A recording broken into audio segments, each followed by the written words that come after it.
feel like a vital win against close rivals? It was a very good game. We needed that win. It was so important for the team. We know the potential that we have. We are a young team, but it was a great victory, and yeah, I'm so happy. Could you feel the energy in the stadium? Because people are seeing this as a statement now. You're pushing back into the top four. We like to see the people like that cheer on us and happy with our performance. Yeah, a bit of needle in the game, which we like. This is a London derby. You expect that, don't we? Yeah.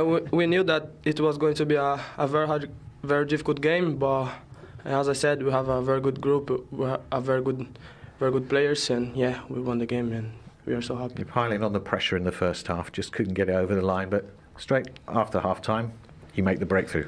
Yeah, they were defending well, and yeah, we were waiting for the moment. And thank you, Laka, for the assist. And he's now scored in both his starts against West Ham. How good was that finish? Excellent. We know that he's capable of that at Arsenal. He's been unlucky because he's been curtailed by injuries, but like he's back.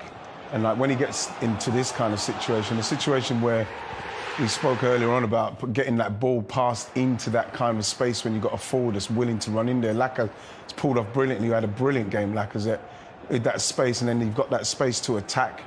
And, you know, you've got somebody, a willing runner, to get in there. Once he's got in here, it's just great composure, great finish. And you're hoping that he can continue doing that, because he's the kind of person that if there is going to be an heir to the throne in respects of Aubameyang and what he's doing, then this guy can do it.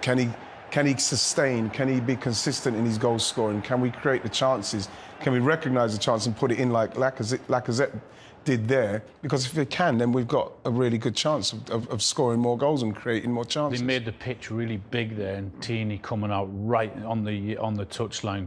Fullback's got a decision to make whether he goes tighter with him, and because he doesn't, Martinelli finds that little bit of space in there to run in behind with clever play from Lacazette, and because of his pace, no one can get near him. He sticks it away really beautifully. Well. Do you like what you see from Martinelli? Yeah, I do. I like him to have a bit of more of a regular run in there and show what he can do over a sustained period of time.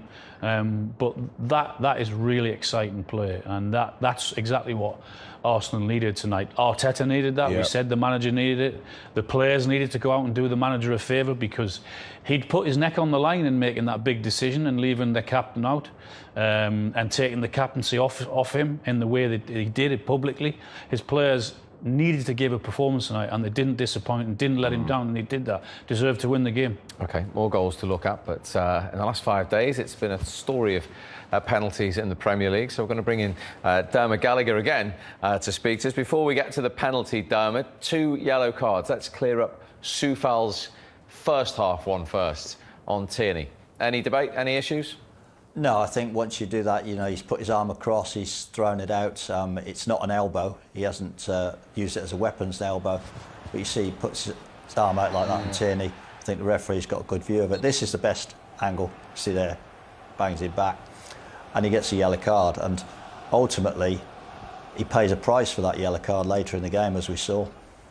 Yeah, that was the first yellow card in the first half. Now then, first of all with Alan and Ian. Penalty or no penalty? Never a penalty.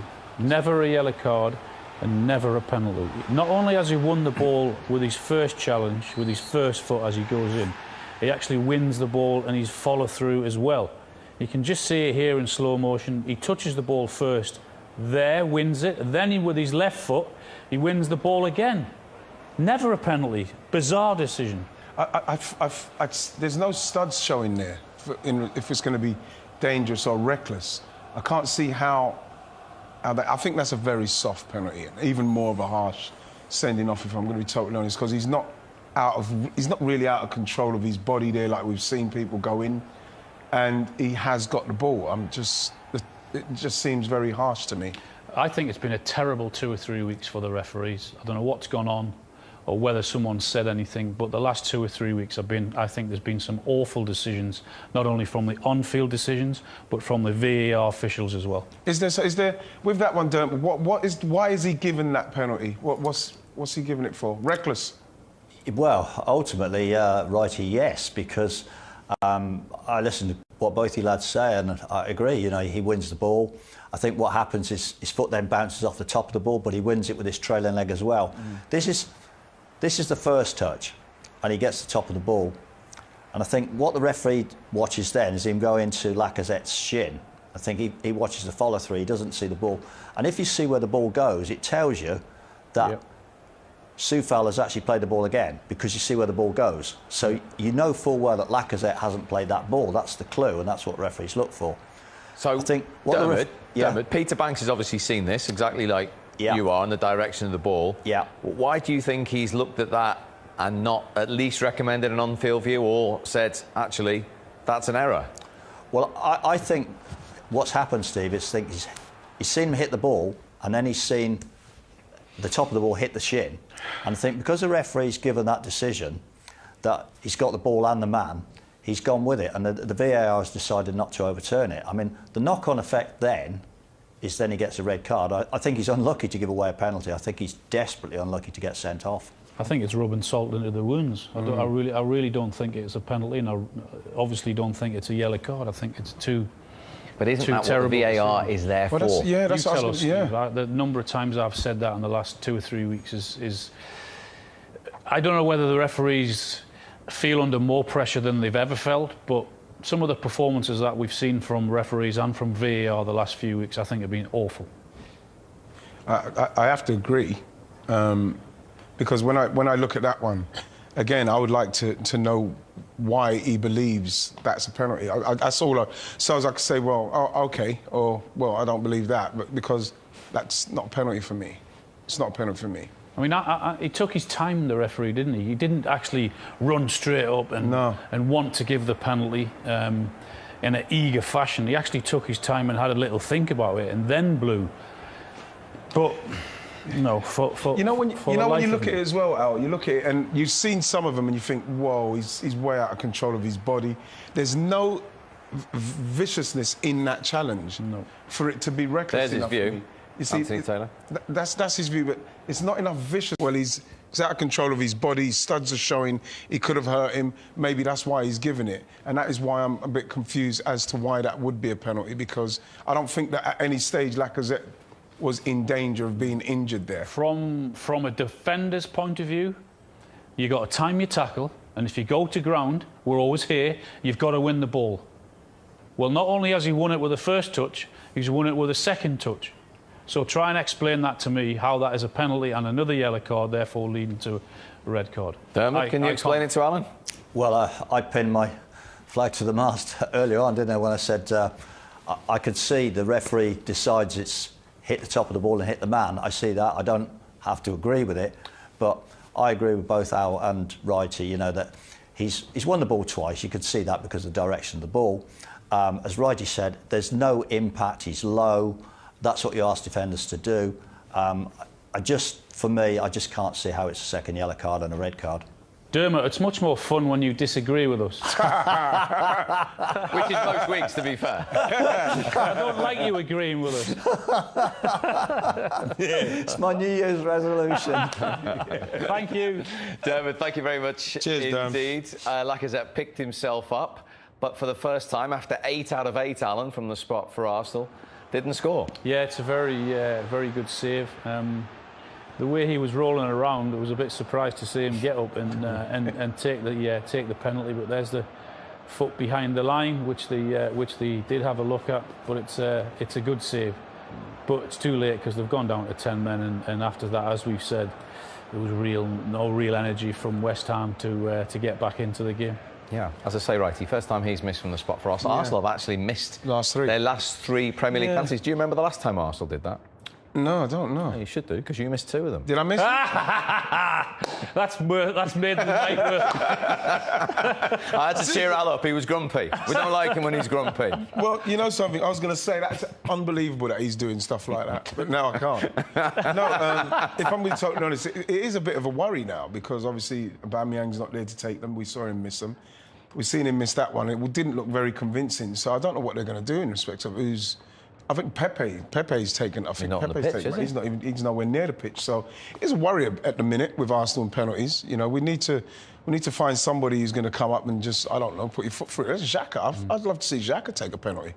The more that you practice, because you're aware that you've missed the penalties, the more spotlight that's on you, the more difficult they become. But they're going to have to get that right, because without doubt, the way things are going, particularly this weekend and the last couple of weeks, the number of penalties that have been given have been staggering.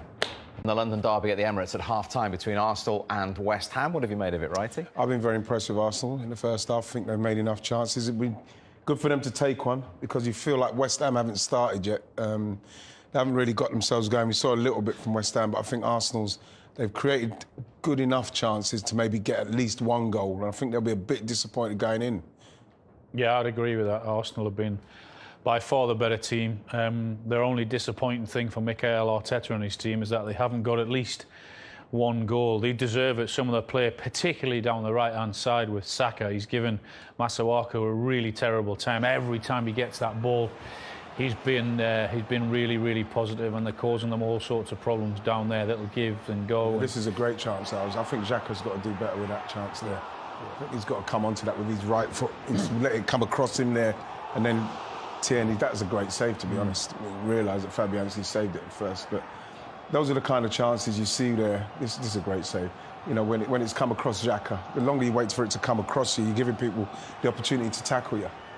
Everything's been down Arsenal's right-hand side where they've cut in, and there's another effort there. Lacazette and Martinelli's coming in. We perhaps think he's gone with the wrong foot there. Yeah, I think Karen mentioned it in commentary there. You see it coming across, just get onto that with your right foot, just lift it over the keeper maybe. And that's the margins, Steve. You know, can Xhaka take it earlier? Can he take that with his right foot? That's the difference between them being 0-0 or maybe 2-0. You talk about Mikel Antonio before the game. 8 games in all competitions without a goal.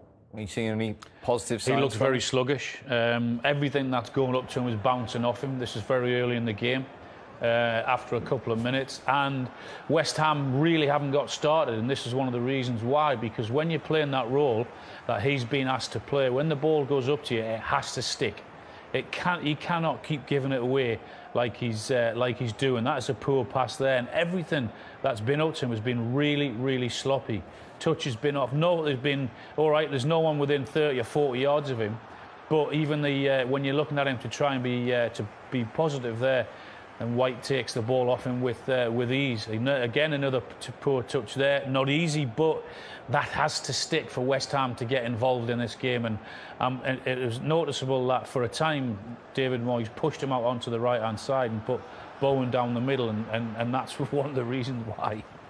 I think that like I said, that West Ham haven't quite got going, you know, I was right, because he needs to hold those, because then people will come and support him. Like, there's certain instances we've seen getting it and he's running away, and this is the inexperience of being a centre forward. We've seen him do it and he's very good at it, but in those instances you think to yourself, right, I'm just going to turn out now and let people come and keep it, get myself in the middle and let them get on with it. And this is where West Ham are falling short, because he's not actually helping the team at all.